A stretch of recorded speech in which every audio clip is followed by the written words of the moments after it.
எல்லாரும் தமிழ்நாடு முழுக்க பரவலா என்ன சொல்றாங்கன்னா, எந்த கட்சி கூட கூட்டணி வைக்க மாட்டீங்களே, ஏன் கூட்டணி வைக்க மாட்டீங்கன்னு கேட்கறாங்க. அது ஒருத்தர் கேட்டா பரவாயில்ல, பலராக நிறைய பேர் கேட்டாங்க. அதுக்கு பதில் வந்து, என்னுடைய போராட்டம் என்பது 3 வேளை உணவுக்காக என்னுடைய போராட்டம் கிடையாது. 3 வேளை உணவு இருந்து ஒரு தூக்கம் இருந்தா அது என்னுடைய போராட்டம் கிடையாது. என்னுடைய போராட்டமே தன்மானத்துக்கான போராட்டம். என்னுடைய போராட்டம் தன்மானத்துக்கான சுயமரியாதைக்கான போராட்டம்.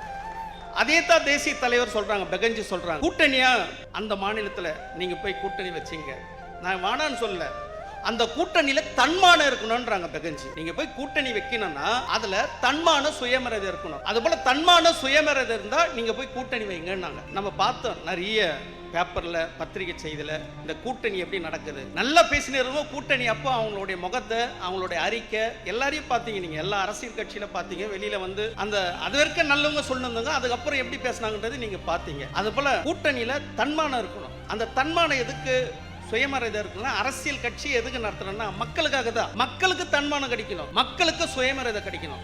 அதுக்காகத்தான் கட்சியே நடத்துறோம், அதுக்கு தான் தேர்தலை சந்திக்கிறோம். ஆனா அது போல இன்னைக்கு வந்து மக்களுக்காக அரசியல் நடக்குதா, தேர்தல் நடக்குதான்னா அது போல நடக்கவே இல்லை.